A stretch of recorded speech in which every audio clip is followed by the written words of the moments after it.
Organisation show specific physiological properties. अब ये जो शेल्स होती हैं, टिश्यूज की जो शेल्स होती हैं, वो क्या होती हैं, अलग अलग शेप्स हो सकती हैं, उनकी अलग अलग कैरेक्टरिस्टिक्स हो सकती हैं, कुछ स्पेसिफिक उनके फिजियोलॉजिकल प्रॉपर्टीज होती हैं जो वो शो करती हैं। Depending on the organisation of cell, tissues have been characterised into different types. ठीक है, देखो हमने देख लिया कि टिश्यूज एक्चुअली क्या है, these are the group of cells. Okay, but इनकी जो ऑर्गेनाइजेशन है कि कौन सी सेल किस तरह से अटैच है, क्या वो स्ट्रक्चर बना रही है, ठीक है, इस तरह से इनकी जो अटैचमेंट है, जो ऑर्गेनाइजेशन है, वो अलग अलग टाइप के टिश्यूज बनाती है। डिपेंड करता है कि वो किस तरह के फंक्शन परफॉर्म कर रहे हैं और किस तरह की वो साइमेट्री शो कर रहे हैं। इस यूनिट के अंदर हम पढ़ेंगे टाइप्स ऑफ टिश्यूज जो कि प्लांट्स के अंदर मिलते हैं। Some cell develop specialised structures, some carry out limited function while the other carry out multiple functions। यानी कि कुछ ऐसी शेल्स होती हैं जिनके पास स्ट्रक्चर तो सेम होता है, लेकिन वो क्या करती हैं, किसी ऑर्गन के अंदर वो लिमिटेड फंक्शन परफॉर्म करती हैं, किसी ऑर्गन के अंदर वो बहुत सारे फंक्शन परफॉर्म करती हैं, जबकि वो टिश्यू जो है वो सेम है। सेल जो होती हैं वो क्या करती हैं, ग्रोथ के अंदर पार्टिसिपेट करती हैं, सेल डिवीजन करवाती हैं, डिफरेंशिएशन करवाती हैं। ठीक है, डिफरेंशिएशन से मतलब क्या है, सेल डिवाइड हुई, बहुत सारी सेल बन गई। अब हर एक सेल को पर्टिकुलर एक फंक्शन दिया जाता है कि भाई मान लो अगर हम अपनी बात करें तो जैसे हमारी सेल जाइगोट के बाद डिवीजन स्टार्ट होता है, तो पर्टिकुलर उनका डिफरेंशिएशन होता है कि ये वाली सेल्स जो है वो हाथ बनेंगी, ये वाली सेल से पैर बनेंगे। ठीक है, तो इस तरह से सेल का डिफरेंशिएशन होता है। अब इसमें अगर हम टिश्यूज के बारे में हमने जान लिया, हम देखते हैं टाइप्स ऑफ टिश्यू। क्यों, टाइप ऑफ टिश्यू जो है वो है डिपेंड करते हैं उनके ऑर्गेनाइजेशन, सेल की ऑर्गेनाइजेशन से। The plant body comprise of several type of tissue. Now you are going to study about different type of tissues. Plant define tissues as complex of cells of common origin। Common origin का मतलब क्या है, जो एक tissue है वो same sales का एक बंच होता है। ठीक है, उसके अंदर अलग अलग सेल्स नहीं होंगी, सेम सेल्स होती हैं। उसके बाद वो सेल्स क्या होती है, डिफरेंशिएट करवा दी जाती हैं, अलग अलग स्पेसिफिक फंक्शंस के अकॉर्डिंग टिश्यूज के अंदर डिफरेंशिएट हो जाती हैं। Tissue comprise of a group of cells which may be possess a common structure और may perform a common function. कुछ ऐसे भी टिश्यूज होते हैं जिनके अंदर स्ट्रक्चर सेम है और फंक्शन भी वो सेम ही कर रहा है। ठीक है, तो टिश्यूज है वो बेसिकली दो टाइप से होते हैं, एक होता है simple tissue and another one is the complex tissue. पहले बेसिकली हम देखते हैं what is simple tissue. The tissues which consist of similar type of cells are referred as simple tissue। जिसके अंदर सिमिलर सेल्स प्रेजेंट होती हैं उसको बोला जाता है सिंपल टिश्यू। ठीक है, और वो क्या करती है, वो होमोजीनियस अपेयर करती हैं। होमोजीनियस मतलब क्या है, सारी की सारी सेम। मान लो हमारे पास कुछ ऐसी सेल है, ठीक है, तो एक टिश्यू है वो कुछ इस तरह से बना है जिसमें सारी की सारी सेल्स जो है वो एक जैसी ही दिख, सॉरी ये एक जैसी नहीं दिख रही हैं। ठीक है, लेकिन एक्चुअली मैं आपको वो बताना चाहती हूँ कि ये सारी एक जैसी दिख रही हैं। इमेजिन करो ये एक जैसी दिख रही हैं। ठीक है, तो इसलिए इस तरह से क्या है, ये होमोजीनियस अपेयर करते हैं। These includes parenchyma, collenchyma and sclerenchyma. ठीक है, इनके जो सिंपल टिश्यूज हैं ये तीन टाइप के हैं, parenchyma, collenchyma and sclerenchyma. If we are talking about the complex tissues, then the tissue which consists of more than one type of cells are referred as complex tissue। ठीक है, simple tissue के अंदर क्या होता है, same type of cells present होती हैं। Complex tissues के अंदर क्या होता है, more than one type of cells are present. इसके अंदर क्या होता है, जाइलम और phloem. These are two types having xylem and phloem. ये क्लियर है, simple and complex tissue? Is it clear to everyone? Yes, ma'am. Okay. Yes, ma'am. Now moving to the further slide. Based on the stages of development of plant body। अब की plant body जो है वो develop हो रही है, एक plant develop हो रहा है, उसमें भी अलग अलग टाइप के टिश्यू हैं। ठीक है, जब हम देखते हैं एक है मेरिस्टेमेटिक टिश्यू और दूसरा है परमानेंट टिश्यू। ठीक है, ये डिपेंड करते हैं कि डेवलपमेंट ऑफ द प्लांट। इसमें हमने दिखा रखा है टिश्यूज का classification. Plant tissue, one is meristematic and other is the long lasting और you can say permanent tissue. Meristematic के अंदर क्या होते हैं, जो सेल्स डिवाइड कर रही हैं, जैसे कि एपिकल वाली सेल, इंटरकैलरी, लेटरल, जो सेल्स अभी तक डिवाइड कर रही हैं। और जो लॉन्ग लास्टिंग है परमानेंट टिश्यूज के अंदर क्या आते हैं, सिंपल टिश्यू आते हैं और कॉम्प्लेक्स टिश्यू आते हैं। सिंपल टिश्यूज भी हमने अभी पढ़े हैं जिसके अंदर एक से ज्यादा सारी की सारी सेल्स होती हैं वो सेम टाइप की होती है। कॉम्प्लेक्स के अंदर more than one type of cells are present. उसके बाद further division of the simple tissue that is ground tissue and parenchyma tissue. So you can say ground tissue parenchyma and support tissue parenchyma. Simple tissue को दो के अंदर divide करा गया है। जब हम कॉम्प्लेक्स टिश्यू को देखते हैं तो ये क्या होते हैं, protection epidermis periderm protection provide करती हैं। दूसरा सपोर्ट के लिए स्क्लेरेंकाइमा प्रेजेंट होती हैं और जो वेस्क्यूलर होती है वो फ्लोएम एंड जाइलम है। ठीक है, ये जो डायग्राम है ये आप अच्छे से याद रखना, बहुत इंपॉर्टेंट है, आपसे क्लासिफिकेशन पूछा है। डायग्राम बनाओ, इनका नाम लिखो, एक एक पॉइंट डिफाइन, मतलब एक एक नहीं, तीन तीन चार चार लाइंस लिख के भी आप कर दोगे तो बहुत अच्छा क्वेश्चन अटेम्प्ट हो जाएगा डिपेंडिंग ऑन द डायग्राम। ये डायग्राम में आपने बहुत अच्छे से बताया है कि कौन सा टिश्यू कितना डिवाइडेड है, कौन से में डिवाइडेड है। ठीक है, यहाँ तक क्लियर है? Yes, ma'am. हाँ भाई बाल। Okay, meristematic tissue and meristems you can say. The cells of this tissue are generally young and immature and possess the potential to show continuous division.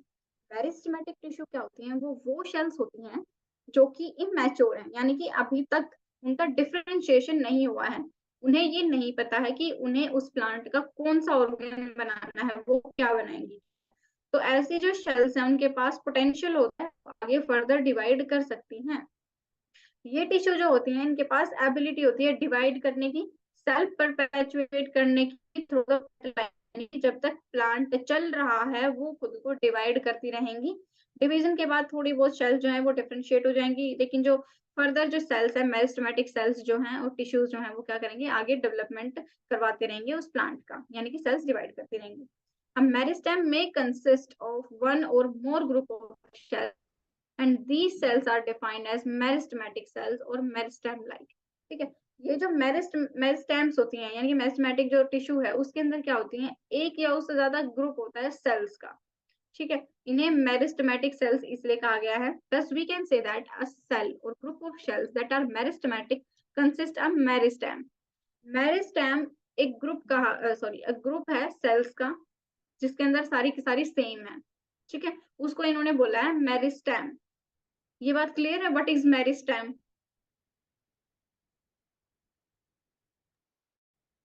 Yes, ma'am.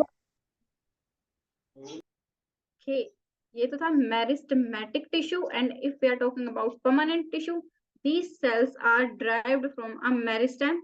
The cells of the tissue cannot divide as they lose the capacity of divide। ठीक है, अब जो meristematic cells थी वो क्या कर रही थी, वो डिवाइड करती जा रही थी। ठीक है, लेकिन अब क्या होगी, उनमें से जो सेल डिवाइड हो चुकी थी अब क्या करेंगी, वो क्या करेंगी, अपनी प्रॉपर्टी लूज कर देंगी। अब वो फर्दर डिवाइड नहीं कर सकती है, वो डॉटर सेल्स नहीं बना सकती हैं, वो परमानेंट हो गई, वो फिक्स हो गई। अब उसके बाद उनकी एपोप्टोसिस ही होनी है, वो खत्म हो जाएंगी। ठीक है, डाई हो जाएंगी, बट वो डिवाइड अब नहीं करेगी। पर कुछ कुछ एक्सेप्शंस हैं जिसके अंदर क्या होता है, ये जो सेल्स है, जो परमानेंट सेल्स है, वो रिगेन कर लेती है, वो हम पढ़ेंगे आगे। ठीक है, the cells of this tissue possess living or dead cells which may be thicker on thin walled but have well developed organs organelles। इसके अंदर जो सेल्स होती हैं वो क्या होती हैं, वो परमानेंट सेल्स होती हैं, वो लिविंग भी हो सकती हैं, वो डेड सेल्स भी हो सकती हैं, जिनके पास जो उनकी जो वॉल होती है वो थिक भी होती है या थिन भी हो सकती है, मतलब कुछ भी हो सकता है, पर वो अब डिवाइड नहीं करेंगे, सीधी बात यहाँ है। ठीक, के अंदर क्या होता है, जो ऑर्गेनेलिज होते हैं वो वेल डेवलप्ड होते हैं, यानी कि उसके अंदर वो पूरा फंक्शन बन चुका है, अब वो बस खुद को सर्वाइव करवा रही हैं। कुछ ऐसी भी सेल्स है जो सर्वाइव नहीं करवा पाई, वो डेड हो गई, लेकिन जो ग्रुप था सेल्स का अभी वो उसके अंदर स्टक है, यानी कि उसके अंदर अभी तक वो बनी हुई है, इसीलिए उसे एज अ टिश्यू ट्रीट करा गया है। उसी टिश्यू के अंदर डेड सेल्स भी हो सकती हैं, लिविंग सेल्स भी हो सकती हैं, उनकी थिन भी हो सकती है, वो थिक भी हो सकती है, but main thing is that कि अब वो डिवाइड नहीं करेंगी और उसके अंदर जो ऑर्गेनेलिज हैं वो सारे के सारे वेल डेवलप्ड है। ठीक है, these cells are known as mature tissue। ये वाले जो थे ये इमेच्योर थे, मेरिस्टेमेटिक टिश्यू, और इन्हें हम मैच्योर टिश्यू कहते हैं। Okay, is it clear to everyone? Yes, ma'am. यहाँ यहाँ तक के ये दो डायग्राम भाई अच्छे से याद कर लेना। अब हम देखते हैं सिंपल टिश्यू। ठीक है, सिंपल टिश्यू को फर्दर हमने डिवाइड कर रखा है parenchyma, collenchyma and sclerenchyma. Simple tissue का मतलब क्या था? वो वाले टिश्यूज जिनके अंदर same type of shells present होती हैं। और टिश्यू का मतलब क्या है? बंच ऑफ सेल्स, बहुत सारी सेल्स हैं, सेम है, उन्होंने मिलकर एक टिश्यू बनाया, that is simple tissue. Simple tissue को हमने उनके फंक्शंस के बेसिस पर डिवाइड कर दिया parenchyma, collenchyma and sclerenchyma. So we are going to study about parenchyma. ठीक है, parenchyma it consists of least specialized and least differentiated cell। यानी कि parenchyma क्या है? इसके अंदर बहुत कम स्पेशलाइज्ड होती हैं, इनको नहीं पता है इनको क्या बनना है, और अभी तक इनका कोई डिफरेंशिएशन नहीं हुआ है, इनको स्पेशलिटी नहीं मिली है। They are primarily isodiametric and possess a primary cell wall but may exhibit variety of shape and forms। इनके ऊपर एक सेल वॉल तो प्रेजेंट होती है, ठीक है, ये हमारी सेल है, इसके ऊपर सेल वॉल तो प्रेजेंट है, लेकिन अभी तक ऐसा कुछ नहीं है कि ये अपने शेप चेंज नहीं कर सकती, क्योंकि अभी तक ये मैच्योर नहीं हुई हैं, डिफरेंशिएशन नहीं हुआ है, तो ये शेप चेंज कर सकती हैं। अब जो इसके ऊपर जो सेल वॉल भी है ना, वो भी मैच्योर नहीं है, यू कैन से, वो अभी फ्लेक्सिबल है, वो रिजिड नहीं हुई है। They are thin walled living cell and may be capable of regaining the capacity of divide. अब इसके बाद क्या, ये ऐसी सेल्स हैं, अब वो फर्दर डिवाइड कर सकती हैं, ठीक है, अगर वो परमानेंट हो गई है तो भी वो क्या होंगी, वो रिगेन कर सकती हैं उस कैपेसिटी को, और वो आगे डिवाइड कर सकती हैं।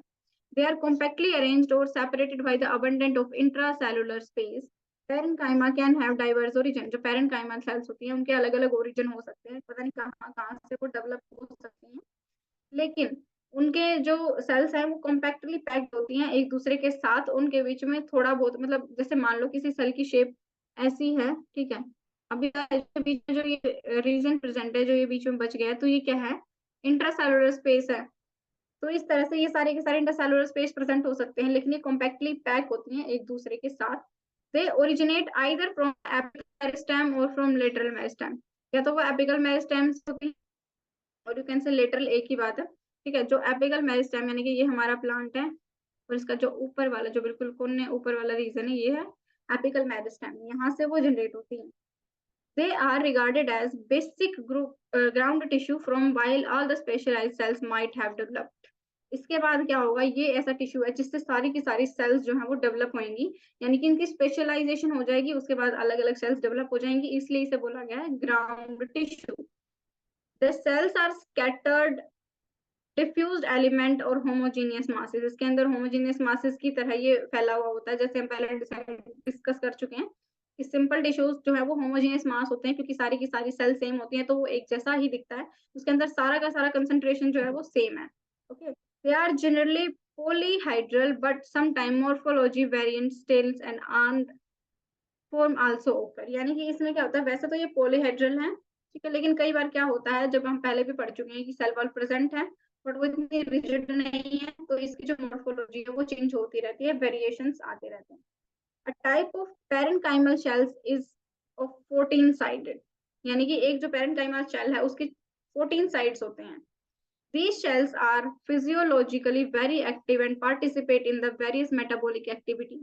अब ये जो सेल्स होती हैं ये क्या होती है, बहुत ज्यादा एक्टिव होती हैं और पार्टिसिपेट करती हैं, जैसे कि सिंथेसिस करवाती हैं किसी भी मेटाबोलाइट की, स्टोरेज करवाती हैं, ट्रांसपोर्ट करवाती हैं मेटाबोलाइट्स का, या फिर जो अगर किसी प्लांट के ऊपर कुछ कट लग जाता है तो वंड की हीलिंग करवाती हैं, रिपेयर और रीजनरेशन में भी ये हेल्प करती है।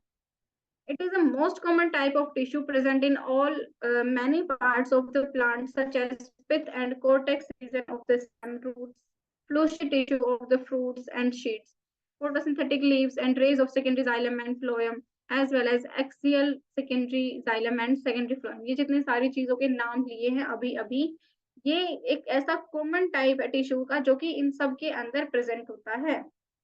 जहाँ पे पैरेन्काइमा और fully turgid, they provide considerable stiffness of the stem. ये क्या करती हैं, ये फुल्ली टर्जिड है, यानी कि एक जगह पे कॉम्पैक्ट रहती है, कॉम्पैक्टली फॉर्म्ड है, तो ये क्या करेंगे, जो स्टेम इन्होंने बनाया उसको स्टिफनेस प्रोवाइड करेंगे, यानी कि हार्डनेस प्रोवाइड करेंगी, वो स्टैंड कर पाएगा, किसकी वजह से, सिंपल सेल्स की वजह से, ठीक है। एक्चुअली मुझे किसी रीजन से क्लास जो है ना थोड़ी जल्दी एंड करनी है, तो आज हम इसके लिए इसको यहीं तक करेंगे। ठीक है, यहाँ तक किसी को कोई डाउट है तो वो मुझे बताएं। कल हम इसके बाद जो है इसका जो आगे वाले जो सेशन है वो हम करेंगे, स्क्लेरन काइमा वाला जो पोर्शन है और कोलन काइमा जो है। ठीक है, पैरेंट काइमा में किसी को कोई डाउट है तो वो मुझे बता दो।